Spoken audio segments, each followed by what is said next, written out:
الحمد لله وكفى وسلام على عباده الذين اصطفى أما بعد أعوذ بالله من الشيطان الرجيم بسم الله الرحمن الرحيم يا أيها الذين آمنوا قوا أنفسكم وأهليكم نارا وقودها الناس والحجارة عليها ملائكة غلاظ شداد لا يعصون الله ما أمرهم ويفعلون ما يؤمرون. وقال تعالى في مقام آخر يعلم خائنة الأعين وما تخفي الصدور. سبحان ربك رب العزة عما يصفون وسلام على المرسلين والحمد لله رب العالمين. اللهم صل على سيدنا محمد وعلى آل سيدنا محمد وبارك وسلم. اللهم صل على سيدنا محمد وعلى آل سيدنا محمد وبارك وسلم. اللهم صل على سيدنا محمد وعلى آل سيدنا محمد وبارك وسلم. اللہ رب العزت نے ہم تمام کو اپنی قدرت کاملہ سے پیدا فرمایا، اور اللہ تعالیٰ چاہتے یہ ہیں کہ میرے بندے میرے حکموں کی تابع داری کریں، میری فرم برداری کریں اور حکم عدولی نہ کریں، نافرمانی نہ کریں، گناہ نہ کریں. اللہ رب العزت نے ہم لوگوں کو زندگی گزارنے کا جو طریقہ اور ڈھب عطا فرمایا ہے، اگر ہم اس کو فالو کریں، اس طریقے کے مطابق زندگی گزاریں، تو اللہ رب العزت ہمیں دنیا میں بھی سکون عطا فرمائیں گے، اور مرنے کے بعد تو ہے ہی مزے ہی مزے. لیکن افسوس کی بات ہے کہ جس دور میں ہم زندگی گزار رہے ہیں، یہ اسباب کی دنیا کی ترقی کے معراج کا دور ہے. پہلے زمانے میں اتنے بڑے مجمع کو اگر خطاب کرنا ہوتا تو آدمی کو چلا چلا کے بات کرنی ہوتی تھی تاکہ بات دور تک پہنچ سکے. آج اللہ پاک نے اتنا بہترین ساؤنڈ سسٹم دیا ہے کہ آدمی یہاں بیٹھ کر اس کے ذریعے سے دور دراز تک بات پہنچا سکتا ہے. یہ روشنی جو صاف شفاف اوپر سے ہمارے اوپر برس رہی ہے، ایسی روشنی کے لیے بادشاہان وقت بھی ترس گئے. ان کو بھی روشنی ملی تو ایسی جس میں اندھیرا شامل تھا، لالٹین کی روشنی، چراغ کی روشنی. اللہ پاک نے ہمیں کیسی صاف شفاف روشنی عطا فرمائی. یہ پنکھے جو ہمارے ماحول کو معتدل رکھتے ہیں اور بہترین ہوا کی فراہمی کرتے ہیں، ایسے پنکھے بادشاہان وقت کو نصیب نہیں تھے. وہ کھجور کی شاخوں کے بنے ہوئے پنکھے یا اور گھاس اور تنکوں کے بنے ہوئے پنکھے، ان سے ہوا جھلتے تھے. جیسے جوتے چپل ہمیں نصیب ہیں، بادشاہان وقت کو ایسے نصیب نہیں تھے.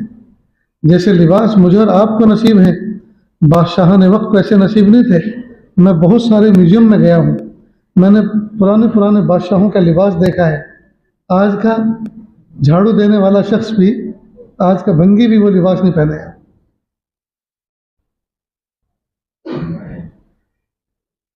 تو اللہ پاک نے ہمیں ایسے ماحول میں اور اسباب کی دنیا کے ایسے زمانے میں اللہ پاک نے ہمیں پیدا فرمایا جس میں اسباب کی دنیا اپنے عروج پر ہے. لیکن اس سب کے باوجود آج کل ہمارا حال یہ ہے، اندر اندر بیکاری ہے، باہر باہر کام بہت ہے. ہر آدمی مصروف ہے ظاہری اعتبار سے، لیکن اندر اندر بیکاری ہے. اندر ایک دم سے ویران ہو گیا معاملہ، سارا کا سارا نظام چوپٹ ہے. ہمیں چاہیے تھا کہ ہم اپنے نظام الاوقات بناتے، زندگی کی ایک ترتیب بناتے، سونے کے وقت پہ سوتے، اٹھنے کے وقت پہ اٹھتے، تلاوت کے وقت پہ تلاوت کرتے، ذکر کے وقت پہ ذکر کرتے، اور مطالعہ پڑھنے کے اوقات پہ اس کی ترتیب بناتے، اور کام کاج کرنے کے وقت پر کام کاج کرتے. لیکن صبح ہوتی ہے اور شام ہوتی ہے، یوں ہی زندگی تمام ہوتی ہے۔ صبح سے لے کے شام تک ہر آدمی مصروف ہے، اور عجیب تو بات یہ ہے کہ کیسی بے ڈھنگی مصروفیت۔ جو پرسنل نمبر ہے وہی بزنس پہ ڈال رکھا ہے، بزنس والے بھی اسی فون پہ کال کرتے ہیں، لہٰذا نہ رات کو چین نہ دن میں آرام۔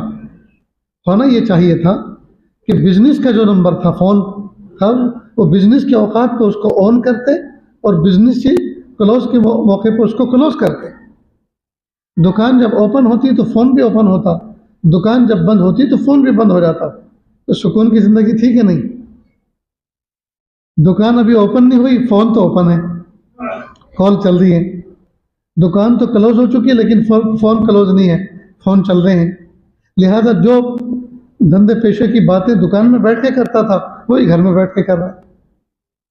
ابھی بھی پریشان کہ پہلے تو یہ جب یہ فون ایجاد نہیں ہوا تھا اور یہ سب چیزیں نہیں تھی، پہلے دن میں شوہر کام کاج کے ہوتے تھے، رات کو ہمارے ہوتے تھے، اب تو یہ رات کو بھی ہمارے نہیں رہے، ہر وقت بزنس میں لگے ہوئے۔ یہ دوستو یہ مصیبت ہم نے خود مول لے رکھی، کیا ضرورت ہے؟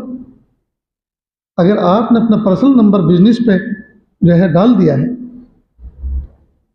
اور لوگ اس پہ بزنس پر رابطہ کر رہے ہیں، تو اب ایک نمبر الگ سے لے کر اس کو پرسنل بناؤ اور اس کو بزنس کا بناؤ، اور بزنس کے جو اوقات ہیں انہی اوقات میں اس کو چالو کرو، اسی اوقات میں بند کرو، تو چل کر نماز بھی پڑھ سکیں گے، تلاوت بھی کر سکیں گے، ذکر بھی کر سکیں گے، اور بیوی بچوں کے حقوق بھی ادا کر سکیں گے، سب کام ہو سکے گا۔ اور اگر یہ نہیں کریں گے تو دوستو کچھ بھی نہیں ہوگا۔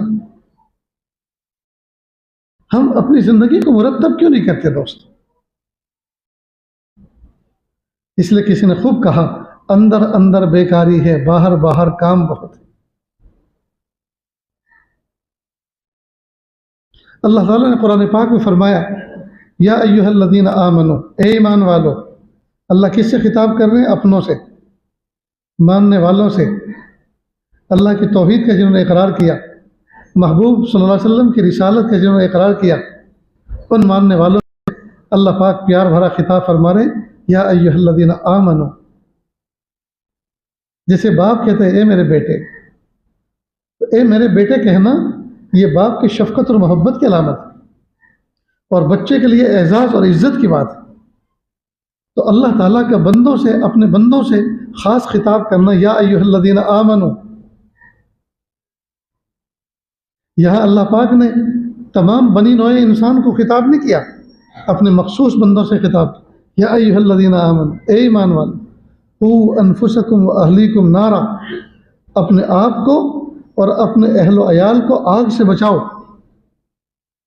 آگ سے بچاؤ۔ اللہ اکبر کبیر۔ عام طور پر آج کے دور میں ہر آدمی یہ کوشش کرتا ہے میں نیک بنوں، اور یہ اچھی بات ہے کہ نیک بنے، لیکن صرف تنہا نیک بن کے چلا جائے یہی بات نجات کے لیے کافی نہیں ہے۔ اس لیے کہ اللہ پاک نے جہاں ہمیں خود نیک بننے کا حکم دیا، وہیں ساتھ ساتھ اپنے انوائرمنٹ کو بھی درست کرنے کا حکم دیا ہے۔ کلکم راعٍ وکلکم مسئول عن رعیتہ، تم میں کا ہر شخص نگہبان ہے اپنے ماتحتوں کے بارے میں تم سے سوال کیا جائے۔ تو کوئی آدمی یہ سوچے میں تلاوت کروں، میں تہجد پڑھوں، میں مناجات کروں، میں مراقبے کروں، میں ذکر کروں اور نیک صالح بن کے دنیا سے چلا جاؤں، نہیں۔ ایک مرتبہ اللہ رب العزت نے جبریل امین علیہ السلام کو ایک بستی کو عذاب دینے کے لیے بھیجا، اس بستی کو تہو بالا کر دو۔ وہ واپس لوٹے اور کہا، پیارے اللہ وہاں تو ایک بندہ ذکر و اذکار کر رہا ہے، کہا اس کے باوجود بھی اس کو تباہ کر دو۔ پیارے اللہ آپ کا ذکر کرنے والا وہاں موجود ہے۔ تو کہا کہ یہ گناہ کرتے ہوئے لوگوں کو دیکھتا رہا اور اس کے دل میں ان کی برائی تک نہیں آئی، روکنا تو دور کی بات ہے، مجھے ایسا ذکر پسند نہیں، اس کے ساتھ تباہ و برباد کر دو۔ میرے بھائیوں، تو صرف ہم اپنی نیکیاں لے کر چلیں، ہم اپنی نیکیاں لے کر اٹھیں اور ہم سمجھیں کہ یہ نیکیاں ہمیں قیامت کے دن کامیاب کر دے گی، ہمارا تقویٰ، ہماری پاکیزگی اور ہمارا جو ہے وقت کا اہتمام یہ سب کامیاب کر دے گا؟ نہیں، ہمارے ساتھ میں ایک پخ اور بھی لگی ہوئی ہے، اور وہ یہ ہے کہ اللہ پاک فرما رہے ہیں قوا انفسکم واہلیکم نارا، تم خود بھی نیک بنو، خود بھی اپنے آپ کو جہنم کی آگ سے بچاؤ اور اپنے اہل و عیال کو بھی بچاؤ۔ اچھا دوستو، اگر ہم اس موضوع پہ بات کریں کہ آج کل کا ماحول کا، جی بات ہی جانے دو، بچے بات نہیں مانتے، بیوی بات نہیں مانتی، بچے نماز نہیں پڑھتے، بیوی پڑی سوتی رہتی ہے، ہر وقت سب کے سب گھر والے فون میں لگے رہتے ہیں، تو ہر شخص یہی داستان سنائے گا کہ نہیں؟ اس کا مطلب ہے کہ ہم تمام کے گھر کا ماحول یہ ہے کہ بچے بات نہیں مان رہے، عمل کی پابندی جیسے ہونی چاہیے، سوتے ہیں تو سوتے ہی رہتے ہیں، جاگتے ہیں تو جاگتے ہی رہتے ہیں، اوقات کی کوئی ترتیب نہیں، کوئی جو ہے ترتیب نہیں، کوئی نظام نہیں۔ ہم میں کا ہر شخص کا یہی معاملہ۔ اب ذرا اس کو دوسرے انداز سے لو، اگر ہم اس آیت پر دھیان دیں اور توجہ دیں جس میں اللہ پاک فرما رہے ہیں یا ایھا الذین آمنو، اے ایمان والو، قوا انفسکم، اپنے آپ کو بھی بچاؤ، واہلیکم نارا، اور اپنے اہل و عیال کو بھی آگ سے بچاؤ، جہنم کی آگ سے۔ اب ہم میں کا ہر شخص اس بات کی کوشش کرے میں خود بھی نیک بنوں، میں خود بھی پابند بنوں، اور میں خود بھی باعمل بنوں، اور میرا جو ماحول ہے، حلقے اثر ہے، میری بیوی، میرے بچے، وہ بھی نیک بنے، وہ بھی پابند بنے، تو ہم تمام کے جو خاندان والے اور افراد ہیں، افراد خانہ ہیں، اگر وہ ہمارے ذریعے سے راہ راست پر آ جائے تو اتنا بڑا معاشرہ درست ہو جائے گا کہ نہیں؟ اتنا بڑا معاشرہ درست ہو جائے گا؟ آج افسوس کی بات یہ ہے کہ ہم آپس میں گھنٹوں اس موضوع پہ بات کرتے ہیں، ماحول بگڑ گیا، بچے کہنا سننا نہیں مانتے، اور ان کو کوئی بات سمجھاتے ہیں تو سمجھنے کے لیے تیار نہیں ہیں، اور ایسا ہے اور ویسا، گھنٹوں تذکرہ کرتے ہیں، لیکن جتنا جتنا ہم سب کے اختیار میں ہے، جتنا جتنا ہم سب کے اختیار میں ہے، اس اختیار کو ہم استعمال نہیں کر رہے۔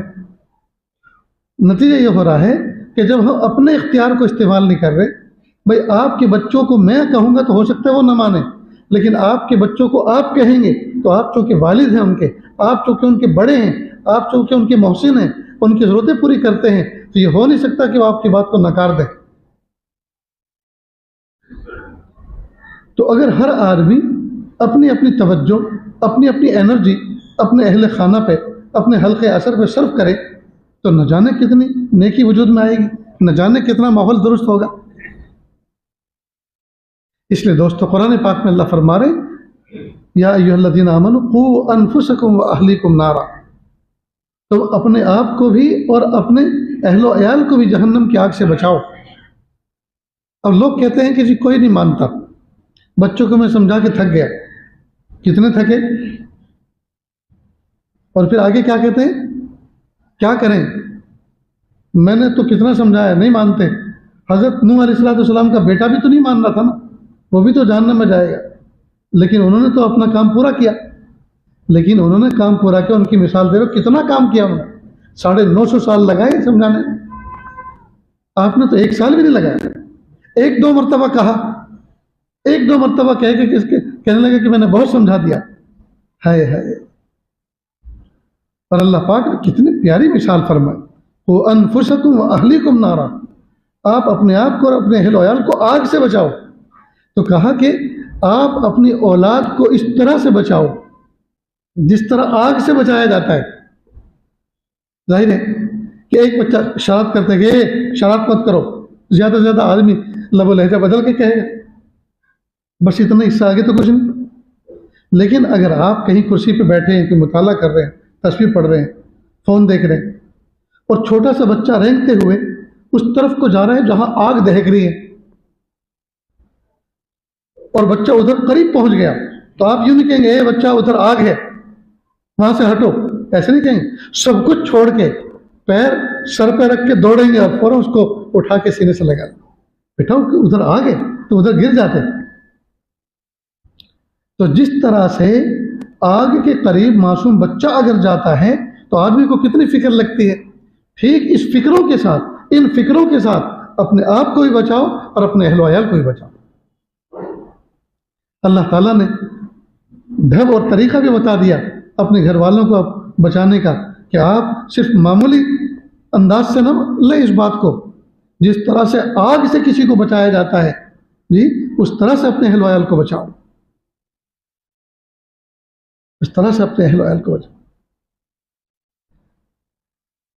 افسوس کی بات ہے، ہمارا گھر تھوڑی سی دیر کے اندر پورا ہوٹل کا نمونہ پیش کرتا ہے، سارے کے سارے کھاتے ہیں، دسترخوان لگتا ہے جی، اس میں مٹھائی بھی ہوتی ہے، نمکین بھی ہوتا ہے، اسپائسی بھی ہوتا ہے، سویٹ بھی ہوتا ہے، سب چیزیں ہوتی ہیں، اور پورے گھر میں کوئی آ کے دیکھے تو ایسا لگتا ہے کہ ہوٹل کا ماحول ہے۔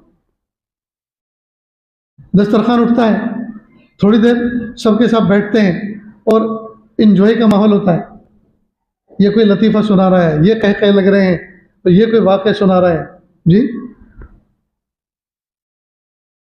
تو جب ہم یہ سارے کے سارے ماحول سجا سکتے ہیں، اپنے گھر کو ہوٹل کا روپ دے سکتے ہیں، اپنے گھر کو جو ہے تھیٹر کا روپ دے سکتے ہیں، تو ہم اپنے گھر کو دینی تعلیم کا ادارے کا روپ کیوں نہیں دے سکتے؟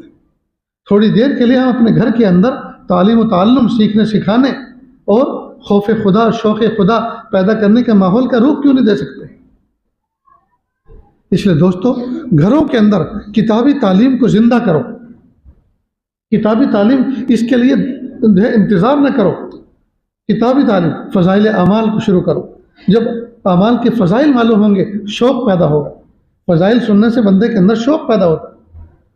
اور مسائل کی کتاب کی تعلیم کرو، مسائل کے ذریعے سے بندہ عمل کو سیکھے گا، تو مسائل کے ذریعے سے سیکھے گا اور فضائل کے ذریعے سے اس کے اندر شوق و طلب پیدا ہوگی، اور جب شوق و طلب کے ساتھ اور مسائل کو سیکھ کر عمل پہ کھڑا ہوگا، یہ عمل اللہ کے ہاں مقبول ہوگا، یہ عمل اللہ کے ہاں مقبول ہوگا۔ مجھے اچھی طرح سے یاد ہے، جس زمانے میں دارالعلوم فلاح دارین ترکیسر کے اندر فارسی اول پڑھتا تھا، قد بھی چھوٹا سا تھا، میں اپنی بستی میں، وطن میں 3 دن کی جماعت رمضان مبارک میں لے کر گیا، رمضان کے مہینے میں 3 دن کی جماعت۔ اللہ کی شان،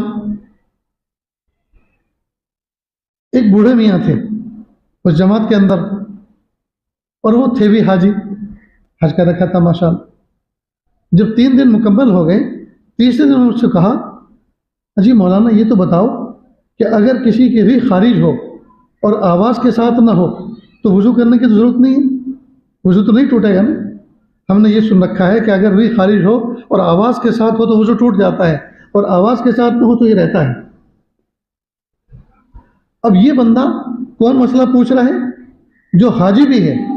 اس کا مطلب یہ کہ حج بھی کر آیا ہے اور ذہن کے اندر یہ بات بیٹھی ہوئی ہے کہ اگر ریح خارج آہستہ سے ہو تو وضو ٹوٹتا نہیں ہے۔ نہ جانے حرم میں کتنی مرتبہ آہستہ سے وضو سرکا دیا ہوگا جی، اور یہ سوچ کر کے اتنا بڑا مجمع، اس بھیڑ کو چیر کے کون جائے گا وضو خانے میں؟ خاموشی کے ساتھ فارغ ہو جاؤ، وضو بھی نہیں ٹوٹے گا اور نماز بھی اور وضو کرنا بھی نہیں پڑے گا۔ اگر تعلیم و تعلم اور سیکھنے سکھانے کا ماحول ہو تو یہ غلطی بندہ کوئی کر سکتا ہے؟ وضو جیسی موٹی سی چیز جو مومن بندہ 6-7 سال کی عمر میں سے اس عمل کے سابقہ پڑتا ہے، اس چیز کی ضرورت ہوتی ہے وضو کرنے کی جی، اور 60-70 سال میں پہنچ جائے اور وضو کے مسائل معلوم نہ رہے، وضو کن چیزوں سے ٹوٹتا ہے اور وضو بنانے کے طریقہ کیا، اس کے فرض کتنے ہیں، اس کا پتہ نہ ہو تو یہ کتنے افسوس کی بات ہے دوست۔ اس سے پتہ چلتا ہے کہ تعلیم و تعلم کا ماحول نہیں ہے۔ تو ہم اپنے گھروں کے اندر کتابی تعلیم کو زندہ کریں، طرح طرح کی کتابیں علماء صلاح سے پوچھیں اور اس کتابوں کو پڑھ کے سنائیں، اور ایک ایک فقرے کو 2-2 3-3 مرتبہ پڑھیں تاکہ اچھی طرح سب کے ذہن نشیں ہو جائے۔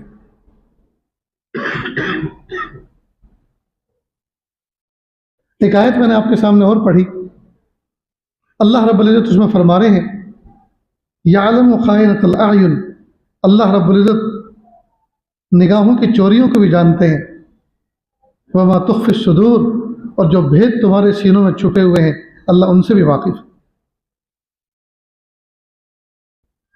اللہ ان سے بھی واقف ہے۔ انسان کئی مرتبہ اپنی نگاہوں سے ایسا عمل کرتا ہے جو کسی کو پتہ نہیں چلتا، کسی کو پتہ نہیں چلتا۔ اس کو اللہ فرما رہے ہیں، اللہ تعالیٰ تمہاری آنکھوں کی خیانت کو جانتے ہیں، اگرچہ سامنے والے کو پتہ نہیں چلا لیکن ہم تو جانتے ہیں نا کہ تم نے کیا کیا۔ کئی مرتبہ نوجوان بچہ، اور اس میں نوجوانی کی بھی شرط نہیں ہے، صرف جوان بچہ، نوجوان بچہ، ادھرانہ اور بوڑھا، بوڑھے بھی بدنگاہی کرتے ہیں، ان کے ہوتا تو پلے کچھ نہیں، لیکن ان کا نفس ہوتا ہے، ان کے نفس میں بھی داعیہ اٹھتا ہے گناہ کا۔ اب کسی کی بہو بیٹی کو دیکھا اور خاموشی کے ساتھ دیکھ لیا اور آنکھوں کے کیمرے سے فوٹو کھینچ لیا اور میموری کے اندر محفوظ کر دیا۔ اب رات کو تنہائی میں سو رہا ہے اور سوچ رہا ہے کہ جس کو دیکھا تھا اگر اس پہ میں قابو پا لوں تو اس کے ساتھ اس کا میں کیا حشر کروں، اس کو میں کیسے بھلاؤں، کیسے پیار کروں، کیسے اس سے بات کروں۔ یہ ہے بدنگاہی۔ اب کسی بوڑھے نے، کسی ادھانے نے، کسی جوان نے، کسی نوجوان نے دیکھا اور جس کو دیکھا اس کو پتہ بھی نہیں چلا۔ اللہ فرما رہے ہیں یعلم خائنۃ الاعین، اللہ تعالیٰ نگاہوں کی خیانت کو، چوریوں کو جانتے ہیں۔ اگرچہ جس کو دیکھا، جس سے تم نے اپنی آنکھیں سیکی، جس سے تم نے حرام لذت لی، اس کو تو پتہ نہیں چلا، لیکن ہم تو جانتے ہیں نا کہ تم نے غلطی کی ہے، تم نے جرم کیا ہے۔ پھر فرمایا وما تخفی الصدور، اور جو تمہارے دلوں کے اندر خیانتیں ہیں، چوریاں ہیں، جو تم لذات لیتے ہو اپنے باطن کے اندر، سینوں کے اندر جو تمہارے راز ہیں، ہم ان سے بھی واقف ہیں۔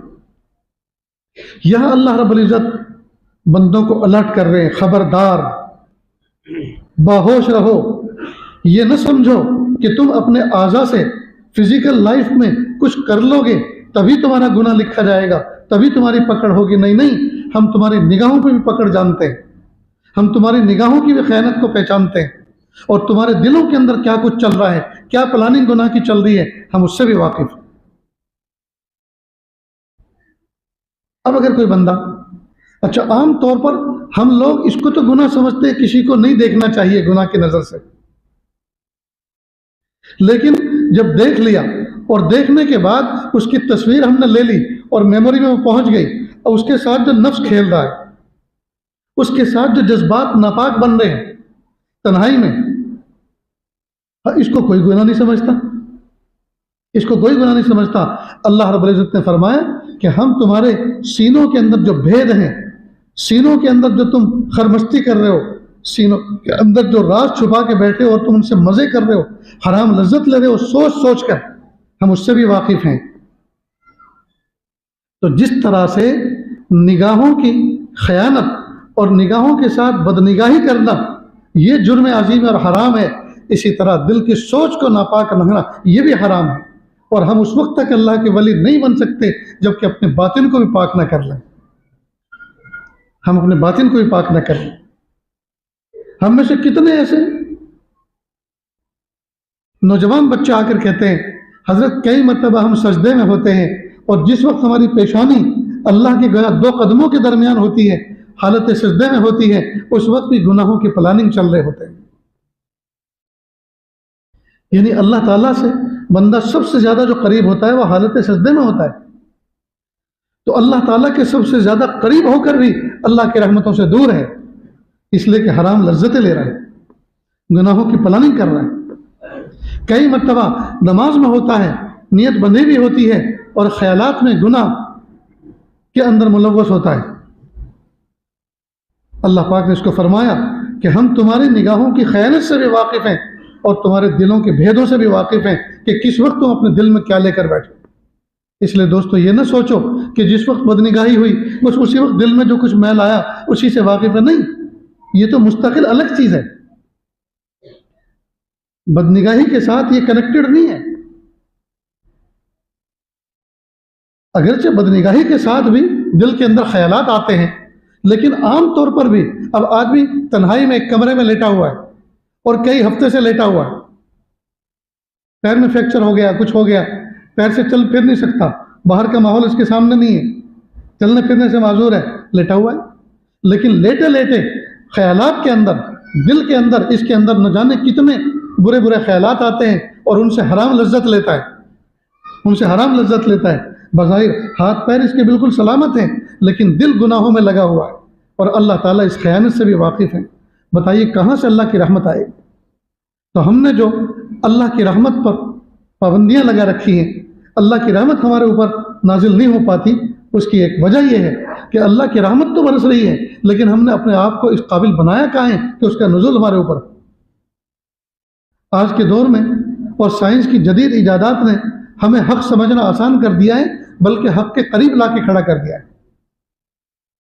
یہ جو ہماری جیبوں میں سیل فون ہے، کئی مرتبہ ہم اس کو فلائٹ موڈ میں رکھتے ہیں، مجلس میں بیٹھے ہوئے ہیں، نماز پڑھ رہے ہیں تو فلائٹ موڈ میں کر دیا، اس کو آف موڈ میں کر دیا۔ اب جس وقت یہ فلائٹ موڈ میں ہے، آف موڈ میں ہے، اس دوران ہمارا کوئی ملنے والا ہم سے کانٹیکٹ کرنا چاہتا ہے، رابطہ کرنا چاہتا ہے۔ اب اس کا فون جب ڈائل کریں گے وہ بیپ دیتے ہوئے ٹو ٹو کرتے ہوئے آگے بڑھتا ہے، اور تھوڑی دیر کے بعد پھر ایک اناؤنسمنٹ سنائی دیتا ہے، جس فون پر آپ رابطہ کرنا چاہ رہے ہیں اس کا سوئچ آف ہے۔ الفاظ دوسرے ہو سکتے ہیں، زبان الگ ہو سکتی ہے، لیکن مفہوم اس کا یہی ہے کہ جس سے آپ رابطہ کرنا چاہ رہے ہیں اس کا سوئچ آف ہے۔ کیا مطلب اس کا؟ فون وہاں سے چلا، فریکوینسیز وہاں سے چلی، ٹاور سے ٹکرائی، اور ٹاور کے تھرو فون تک گویا آئی، اور اس سے ٹچ ہو کر واپس گئی، اور جا کر کہا کہ جس فون سے آپ رابطہ کر رہے ہیں اس کا سوئچ آف ہے، اندر بن جانے کا موقع نہیں ہے۔ تہجد کے وقت اللہ تعالیٰ کی رحمتیں برستی ہیں، اور نہ جانے کیسے مخصوص اوقات ہوتے ہیں، مخصوص ساعتیں ہوتی ہیں جس میں اللہ کی رحمتیں بندوں کی طرف متوجہ ہوتی ہیں، لیکن ہمارے دلوں کو ٹکراتی ہیں اور واپس جاتی ہیں اور کہتی ہیں پیارے اللہ، جن دلوں کی طرف آپ نے ہمیں بھیجا تھا وہاں تو تالے لگے ہوئے ہیں، ان کے تو سوئچ آف ہیں، ہمیں اندر جانے کا موقع ہی نہیں ملا۔ تو چونکہ ہم نے غفلت کے تالے ڈال رکھے ہیں اور گناہوں کی پلاننگ کر کے ہم نے ایسا زہریلا ماحول بنایا ہے کہ وہ اللہ کی رحمتیں اندر نزول ہی نہیں کر پاتی۔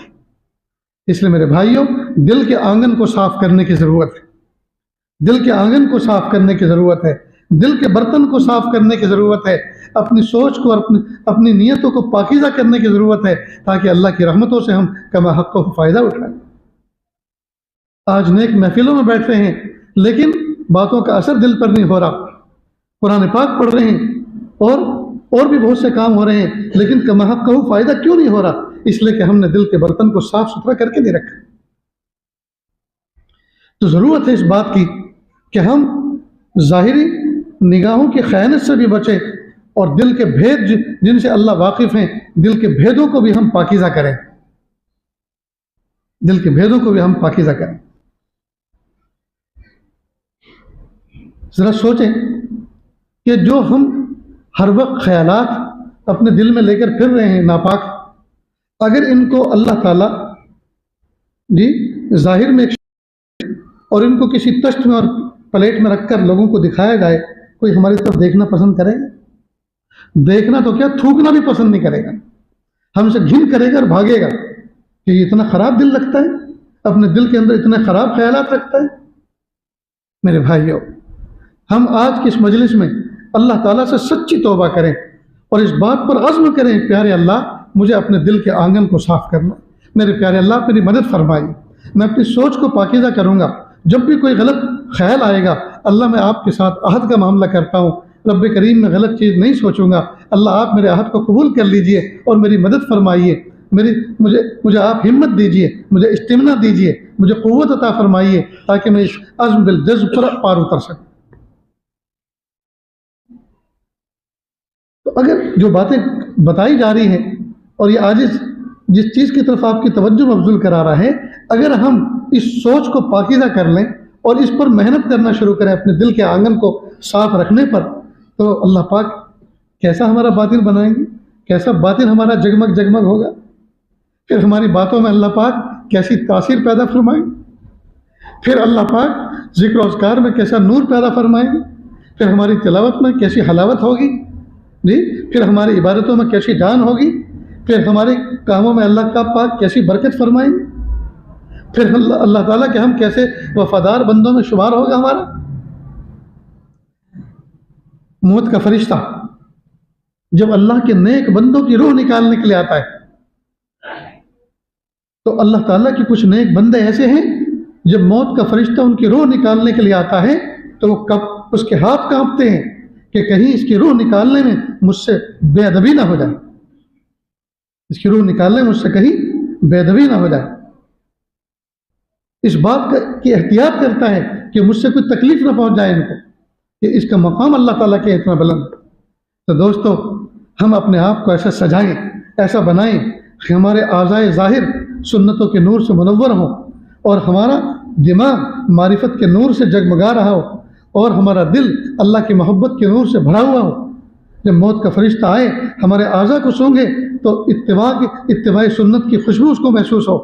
جب ہمارے دماغ میں جھانکے تو اللہ کی معرفت کا نور اس کو نظر آئے، اور جب ہمارے دل میں جھانک کر دیکھے تو ہمارا دل اللہ کی محبت سے بھرا ہوا ہو، یہاں تک کہ وہ بھی کانپنے لگے کہ یہ اللہ کا پیارا بندہ، اس کی روح میں نکالنے کا مجھے حکم ملا ہے، کہیں ایسا نہ ہو کہ اس کی روح نکالنے میں مجھ سے کوئی بے ادبی ہو جائے۔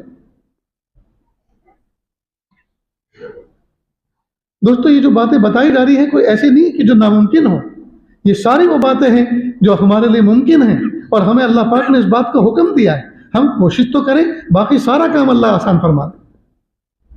آپ نے دیکھا ہوگا ننا منا گھر میں بچہ ہوتا ہے تو ماں باپ کہتے ہیں بیٹا کھڑے ہو جاؤ، بیٹا کھڑے ہو جاؤ، اور وہ لرزتے کانپتے کھڑا ہوتا ہے، اب وہ کھڑا ہو گیا اور ابھی وہ ڈگمگا رہا ہے، تو کہتے آ جاؤ بیٹا آ جاؤ، شاباش آؤ۔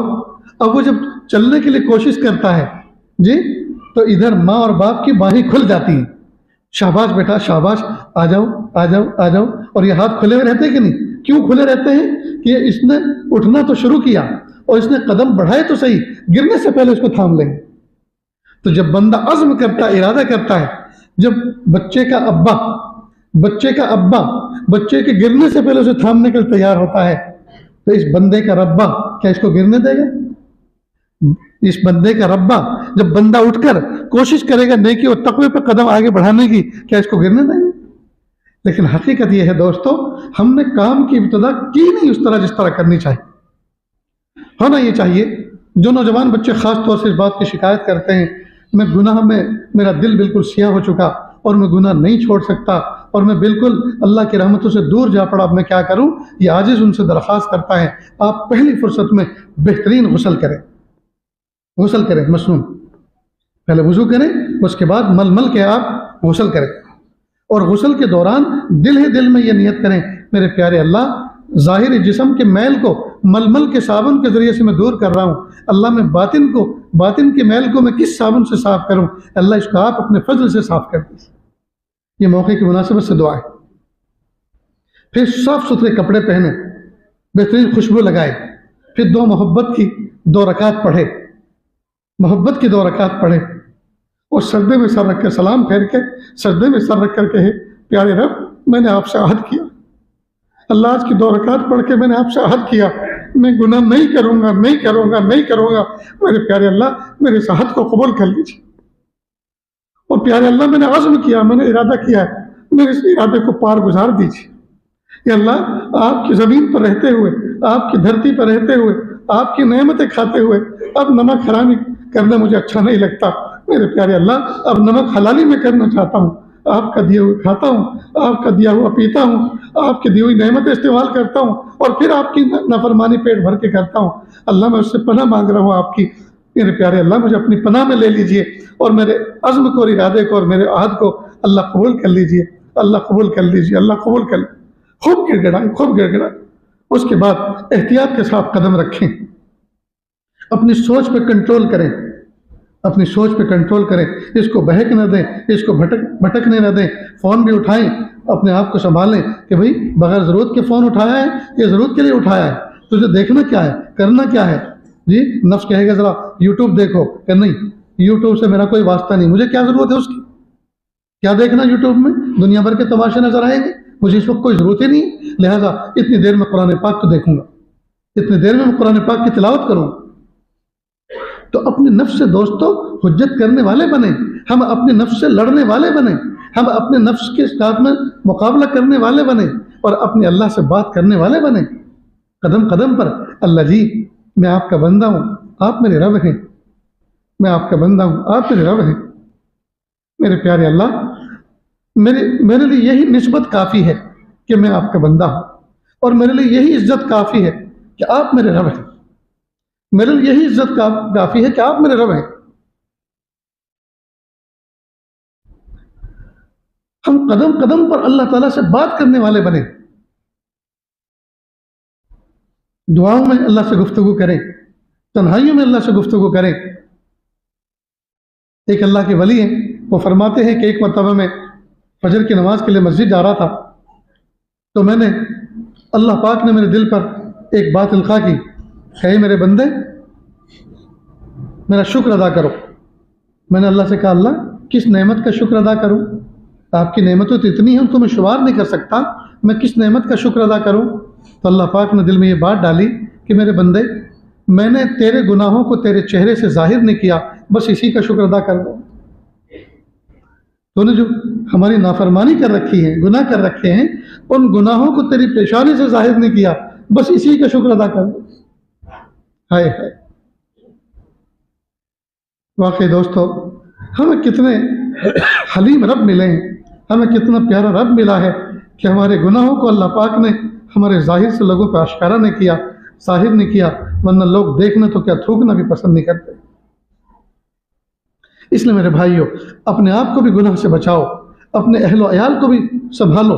جب آپ خود بچو گے، جب ہم خود بچیں گے تو اللہ ہماری زبان میں تاثیر پیدا فرمائیں گے، اللہ تعالیٰ ہماری باتوں میں تاثیر پیدا فرمائیں گے، اور پھر ہم جب اپنے بچوں کو کہیں گے، اپنی بیوی کو کہیں گے، اور کہنے کا انداز مثبت ہوگا، پیارا ہوگا، ضرور ان کے دل پر اثر ہوگا۔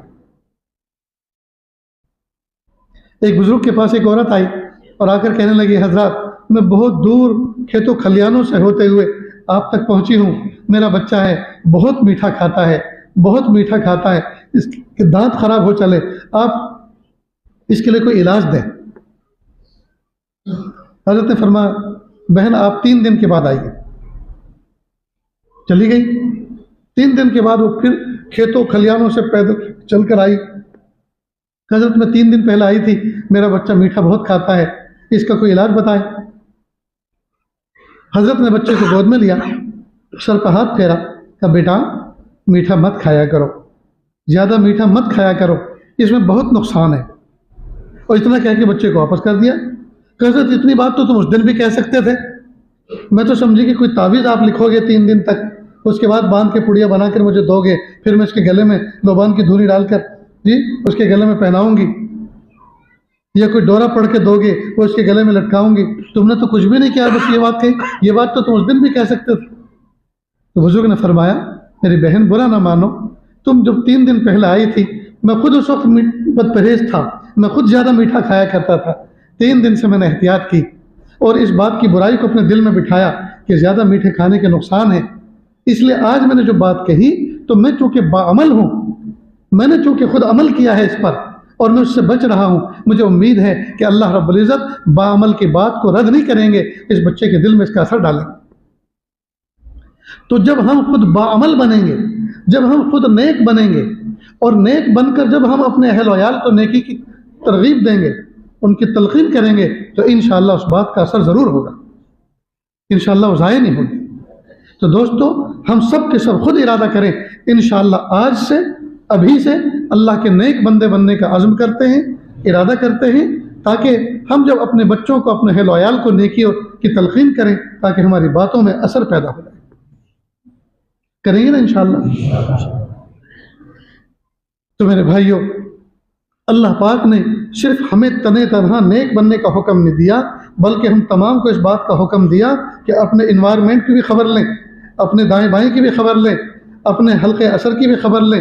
جن لوگوں پر تمہاری بات چلتی ہے، جو تمہاری بات کو مان کے چلتے ہیں، جو تمہاری بات دنیا بھی مان سکتے ہیں تو دین کی کیوں نہیں مان سکتے؟ لہذا خیال رکھو ان کو دین کی باتوں کی ترغیب دیتے رہو۔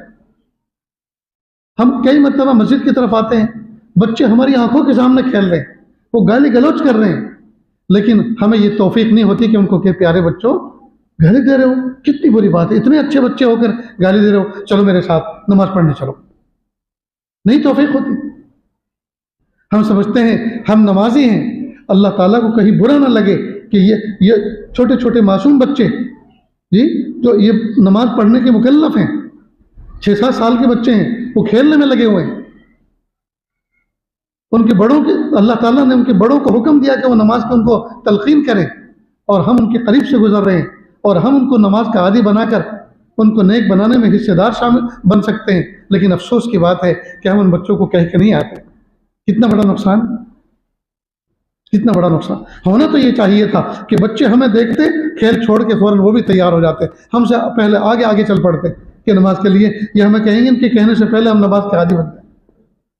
اور پھر جب آپ ان کو اس طرح سے چلتے ہوئے دیکھیں تو ان کو شاباشی بھی دیں، شاباش بیٹا شاباش، شاباش بیٹا شاباش، بچے تو ایسے ہوتے ہیں ماشاءاللہ، دیکھو نماز کے لیے آپ چل پڑے۔ تو ہر آدمی کو اپنی تعریف اچھی لگتی ہے، تعریف کس کو اچھی نہیں لگتی؟ تو اگر بچے ہمارے اچھا کام کریں تو اس کی ہمت افزائی بھی کرو، ان کو شاباشی بھی دو تاکہ وہ موٹیویٹ ہوں، اندر سے وہ تیار ہوں، ان کی ہمت افزائی ہو جائے۔ لیکن افسوس کی بات ہے دوستو کہ ہم جو تربیت کا ڈھنگ ہے، جو ڈھب ہے، جو طریقہ ہے، ہم اس کو سیکھنے کی کوشش ہی نہیں کرتے اور ہم اس پر عمل پیرا ہونے کی کوشش ہی نہیں کرتے۔ ہم گھر میں جاتے ہیں نماز پڑھ کر، اہلیہ نماز پڑھ رہی ہو، اہلیہ تلاوت کر رہی ہو، اہلیہ ذکر و اذکار کر رہی ہو، ہم نے کبھی پھوٹے منہ سے کہا ماشاءاللہ ماشاءاللہ، دل خوش ہو گیا، واہ واہ، کیا بات ہے، کیا بات ہے، اللہ ہمیں بھی ایسا قرآن پاک کی تلاوت کرنے والا بنائے۔ بیوی کو اگر 2 جملے محبت کے کہہ دیے، ان کا کتنا دل شیر ہوگا، کتنی ہمت افزائی ہوگی۔ اگر ان کا ارادہ یہ ہو کہ اسی رکوع پہ میں پورا کر لوں، شاید 2-3 رکوع اور پڑھ ڈالیں۔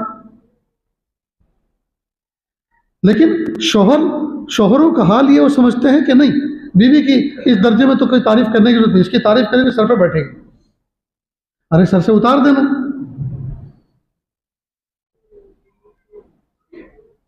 کتنی بڑی بات ہے کہ ہم اپنے اہل خانہ کی تعریف نہیں کریں، ہم اپنے معصوم بچوں کو کتاب پڑھتے ہوئے دیکھیں، لکھتے ہوئے دیکھیں، کچھ نیک اچھا کام کرتے ہوئے دیکھیں، ماشاءاللہ بیٹا واہ واہ، دل خوش کر دیا آپ نے، واہ واہ ماشاءاللہ، بہت دل خوش ہوا، شاباش بیٹا، ایسے ہی پڑھنا چاہیے، ایسے ہی محنت کرنی چاہیے۔ شاعر مشرق علامہ اقبال رحمۃ اللہ علیہ قرآن پاک کی تلاوت کر رہے تھے، ان کے والد بزرگان نے پوچھا بیٹا کیا کر رہے ہو؟ قرآن پاک کی تلاوت کر رہے ہو۔ کیا فرمایا انہوں نے؟ بیٹا قرآن پاک کی تلاوت ایسے کرو کہ یہ قرآن پاک تمہارے دل پر نازل ہو رہا ہے، تمہارے دل پر نازل ہو رہا ہے اور اللہ تم سے مخاطب ہے۔ علامہ اقبال فرماتے ہیں ابو نے یہ نصیحت کیا کی تھی، اور اس کے بعد جو ہم نے سوچ بدلی اور اس طرح سے پھر پڑھنا شروع کیا، اس کا تو لطف ہی کچھ اور۔ اس پہ باقاعدہ انہوں نے اشعار لکھے پھر۔ اس لیے یہ جو باتیں نصیحت کی کہی جاتی ہیں اور یہ جو سنائی جاتی ہیں دوستو، اس کا مقصد ہے، اور اس کا مقصد یہ ہے کہ سنی ہوئی باتوں پر ہم عمل کرنے والے بنیں، باعمل بنیں، ہم عمل پہ کھڑے ہو جائیں، ہم خود بھی اپنی زندگی میں عمل پیدا کریں، عمل کے لیے اپنے آپ کو تیار کریں، اور ہم اپنے اہل و عیال کو، جہاں تک ہماری بات کی تاثیر حلقہ اثر ہے، جو ہماری باتوں کو سنتے ہیں، مانتے ہیں، یا ہمارے خونی رشتے والے ہیں، ہماری آل اولاد ہیں، ان کو بھی ہم وہ باتیں سکھائیں، سمجھائیں، سنائیں، تو انشاءاللہ وہ بھی کھڑے ہو جائیں گے۔ اللہ تعالیٰ سے دعا ہے اللہ تعالیٰ کہنے سننے سے زیادہ عمل کی توفیق عطا فرمائے۔ وآخر دعوانا ان الحمد للہ رب العالمین۔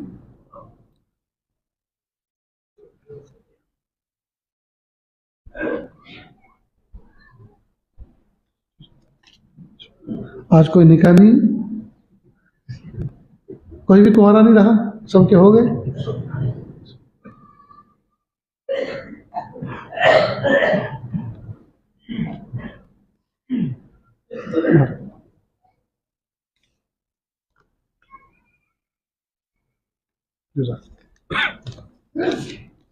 درخواست آئی ہے، کچھ لوگ بیعت کی نیت سے آئے ہیں، تو بطائب ہونے کی نیت سے آئے ہیں، تو یہ عاجز کلمات پڑھاتا ہے، میرے پیچھے پیچھے صدق دل کے ساتھ، زندگی بدلنے کے ارادے کے ساتھ یہ کلمات پڑھتے چلیں۔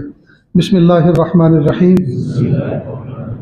لا الہ الا اللہ محمد الرسول اللہ صلی اللہ علیہ وسلم، اشہد ان لا الہ الا اللہ واشہد ان محمدًا عبدہ ورسولہ، استغفر اللہ ربی من کل ذنب واتوب الیہ، استغفر اللہ ربی من کل ذنب واتوب الیہ، آمنت باللہ کما ہوا باسمائہ وصفاتہ وقبلت جمیع احکامہ اقرار باللسان وتصدیق بالقلب وصلی اللہ تعالی علی خیر خلقہ محمد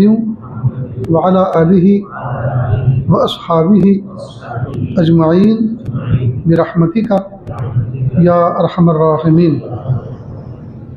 اللہ کا شکر ہے، کلمات پڑھنے کے بعد توبہ طائب ہو گئے۔ اللہ تعالیٰ اس توبہ کو قبول فرمائے۔ ہلکے پھلکے معاملات ہیں ان کو سمجھ لیں، ایک تسبیح استغفار کی، ایک درود شریف کی، ایک تیسرے کلمے کی صبح شام پڑھیں۔ پاؤ پارا آدھا پارا قرآن پاک کی تلاوت کریں، جتنا ہو سکے، جتنا زیادہ ہو سکے اتنا اچھا، جتنا گڑ اتنا میٹھا۔ محبت کے ساتھ، عظمت کے ساتھ ابتدا میں پاؤ پارا آدھے پارے سے شروع کریں اور پھر آگے بڑھیں۔ روزانہ قرآن پاک کی تلاوت کریں، 5 وقت کی نمازوں کا اہتمام کریں، آگے پیچھے کی سنتوں کے اہتمام کے ساتھ۔ اس کے علاوہ اپنی ذات سے کسی کو تکلیف نہ پہنچائیں۔ اور ایک بہت اہم نصیحت یہ کہ انٹرنیٹ کے فتنے سے، سیل فون کے فتنے سے اپنے آپ کو جتنا ہو سکے بچائیں، اپنے آپ کو دور رکھیں۔ فون کا صرف جائز استعمال کریں، ناجائز استعمال نہ کریں۔ انشاءاللہ اللہ تعالیٰ کی ولایت مل جائے گی۔ اللہ عمل کی توفیق عطا فرمائیں۔ دعا سے پہلے تھوڑی دیر کے لیے آنکھوں کو بند کر لیں، سر کو جھکا لیں، دنیا اور دنیا میں جو کچھ ہے اس سے ہٹ کٹ کے اللہ کی یاد میں ڈوب جائیں۔ نیت کریں، اللہ کی رحمت آ رہی ہے، میرے دل میں سما رہی ہے، میرے دل سے گناہوں کی ظلمت و سیاہی دور ہو رہی ہے، میرا دل کہہ رہا ہے اللہ اللہ اللہ۔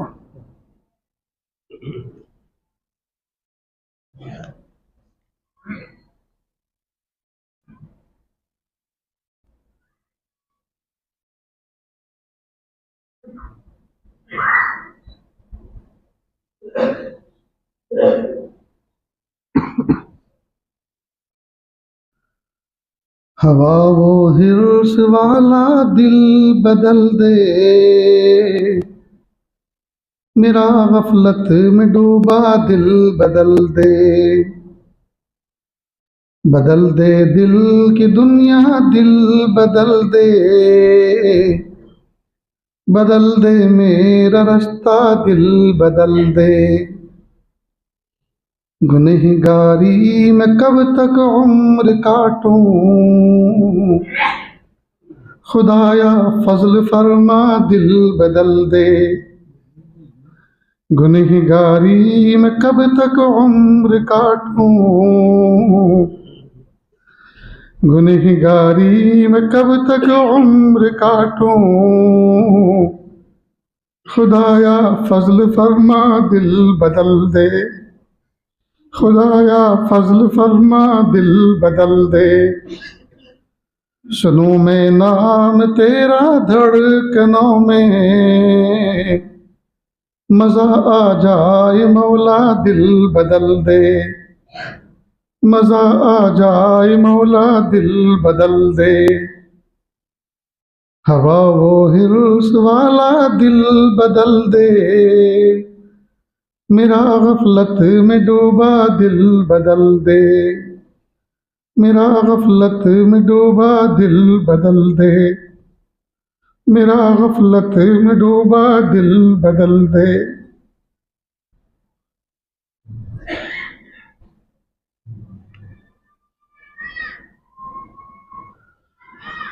لا الہ الا اللہ سبحان الملک الاعلی الوہاب۔ ہاتھ اٹھا لیجیے، دعا کر لیں۔ بسم اللہ الرحمن الرحیم۔ لا احصی ثناء علیک انت کما اثنیت علی نفسک، لا احصی ثناء علیک انت کما اثنیت علی نفسک، رب اغفر وارحم وانت خیر الراحمین، رب اغفر وارحم وانت خیر الراحمین، رب اغفر وارحم وانت خیر الراحمین۔ اللہ جی، ہم ظاہر میں آپ کے بندے اور آپ کی بندیاں ہیں، حقیقت میں نہایت گندے ہیں۔ اللہ جی، ہمارے دلوں کی گندگی کو دور فرما، ہمیں اپنی بندگی کا سلیقہ عطا فرما، شرمندگی والے کاموں سے ہماری حفاظت فرما، برے دن سے، بری بات سے، بری رات سے، برے انجام سے ہماری حفاظت فرما، سوء خاتمہ سے ہماری حفاظت فرما۔ اللہ جی، یہ ہاتھ اٹھائے جانے کے قابل نہیں اور یہ زبان کو سوال کرنے کے قابل نہیں۔ آپ سے نہ مانگے تو کس سے مانگے، آپ سے سوال نہ کریں تو کس سے سوال کریں۔ میرے پیارے اللہ، آپ ہمارے رب ہیں، اللہ آپ ہمارے رب ہیں، آپ ہمارے رب ہیں۔ میرے پیارے اللہ، آپ سے نہ مانگے تو کس سے مانگے؟ ننھا منا بچہ اپنے ابا کو کوئی ضرورت پیش آتی ہے تو اپنے ابا کو یاد کرتا ہے، اپنے ابا کو پکارتا ہے، اور بچے کا ابا اگر مالدار ہو تو ساری تمنائیں پوری کرتا ہے۔ بچے کو مٹھائی کی ضرورت ہوتی ہے، ابا مٹھائی لانا، وہ مٹھائی لا کے دیتا ہے۔ بچے کو کھلونے چاہیے تو بچہ کہتا ہے ابا کھلونے لانا، باپ کھلونا لا کر دیتا ہے۔ بچے کو کوئی اور چیز چاہیے، ابا فلاں چیز لانا، باپ وہ لا کے دیتا ہے۔ میرے پیارے اللہ، بچے کا ابا اگر مالدار ہو تو بچے کو کسی بات کا غم نہیں ہوتا۔ میرے پیارے اللہ، آپ تو بندوں کے ربا ہیں، اللہ پھر ہمیں کس بات کا غم ہوگا؟ میرے پیارے اللہ، آپ تو خالق ہیں، آپ تو مالک ہیں، آپ تو رازق ہیں، آپ کے پاس تو نعمتوں کے خزانے ہیں میرے پیارے اللہ، اور وہ خزانے آپ نے بنائے ہیں دینے کے لیے، اور اللہ جی ہم بیٹھے ہیں لینے کے لیے۔ اللہ جی آپ دے دیجئے، اپنی رضا دے دیجئے، اپنی محبت دے دیجئے، اپنا بے پناہ تعلق دے دیجئے، بے پناہ قرب دے دیجئے، بے پناہ ولایت دے دیجئے، محبت و معرفت دے دیجئے، قرب و ولایت دے دیجئے، تقوی دے دیجئے، پاکیزگی دے دیجئے۔ میرے پیارے اللہ، ڈر لگ رہا ہے کہیں آپ کی طرف سے یہ صدا نہ آ جائے، او بے وقوفو، تم مجھ سے کیا مانگ رہے ہو؟ کیا تم اس قابل ہو کہ میں تمہیں یہ سب چیزیں دوں؟ یہ تو میں نے صحابہ کو دی تھی، یہ تو میں نے صحابیات کو دی تھی، ان پیاروں کو دی تھی، تم ایسے کہاں ہو؟ میرے پیارے اللہ، بڑی ہمت کر کے، جرت کے ساتھ، ادب کے ساتھ یہ عرض کریں گے، اللہ جی آپ نے تو مطلق فرمایا ہے ادعونی استجب لکم، تم مجھے پکارو، تم مجھ سے مانگو، میں تمہاری دعاؤں کو قبول کروں گا۔ اللہ جی یہ شرط تو نہیں لگائی نیک بن کے مانگو گے تو دوں گا اور برے بن کے مانگو گے تو نہیں دوں گا۔ اللہ جی ایسی قید تو آپ نے نہیں لگائی، اللہ آپ نے مطلق فرمایا کہ اللہ جب آپ نے مطلق فرمایا ہے تو یا اللہ ہمت کے ساتھ ہم آپ سے مانگ رہے ہیں۔ اللہ جی نیک بنا دیجئے، تقوی دے دیجئے، پاکیزگی دے دیجئے، معرفت دے دیجئے، قرب دے دیجئے، ولایت دے دیجئے، مقام احسان دے دیجئے، امت کو عزت رفتہ دے دیجئے، عظمت رفتہ دے دیجئے، شان رفتہ دے دیجئے، شوکت رفتہ دے دیجئے، خلافت رفتہ دے دیجئے۔ میرے پیارے اللہ، عزت ملنے کے بعد ذلت و رسوائی سے بچا لیجئے، آپ کا بننے کے بعد مخلوق کا بننے سے بچا لیجئے، تقوی ملنے کے بعد، پاکیزگی ملنے کے بعد چھن جانے سے حفاظت فرما دیجئے، چھن جانے سے حفاظت فرما دیجئے، چھن جانے سے حفاظت فرما لیجئے۔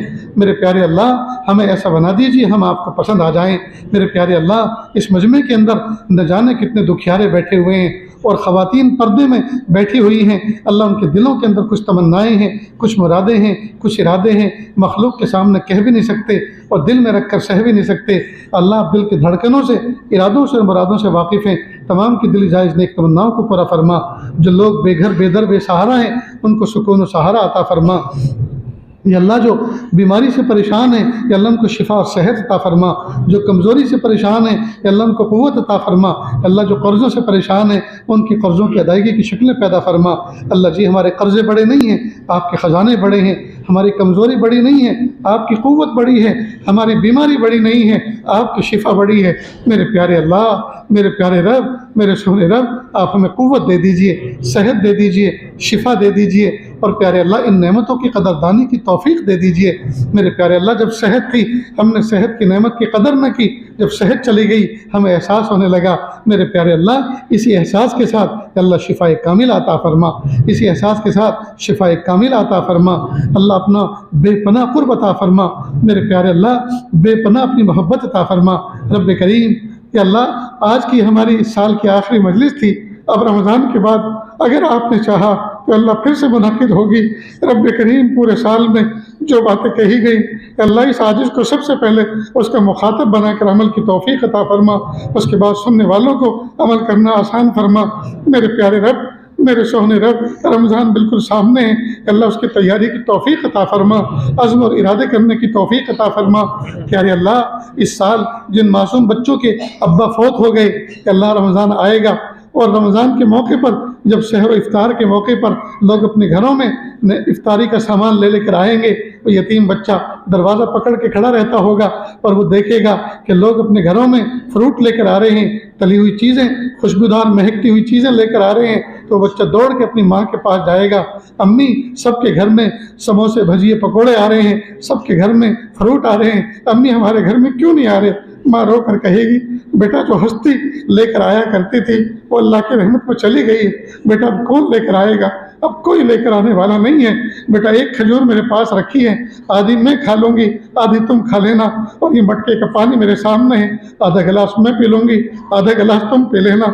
میرے پیارے رب، میرے سونے رب، نہ جانے ایسی کتنی بیوائیں اور کتنے مسکین بچے ایسے ہوں گے جو افطار کے وقت اپنے شوہروں کو اور اپنے باپ کو، فوت شدہ باپ کو یاد کر کر کے تڑپیں گے۔ اللہ امت کے امیروں کے دل میں الہام کر دیجئے، اپنے دائیں بائیں پڑوس پہ نظر رکھیں، جہاں اس طرح کے معاملات ہوں وہ ان کی خبرگیری کریں، ان کے گھروں کے اندر وہ چیزیں پہنچائیں جن چیزوں کو پہنچانا آپ کو پسند ہے۔ میرے پیارے اللہ، رحم کا معاملہ فرما، عافیت کا معاملہ فرما۔ اللہ امت میں کتنے ٹوٹے ہوئے دل والے ہیں، میرے پیارے اللہ، یا اللہ ان کے لیے بہترین اسباب مہیا فرما، ان کے دل بستگی کا سامان فرما۔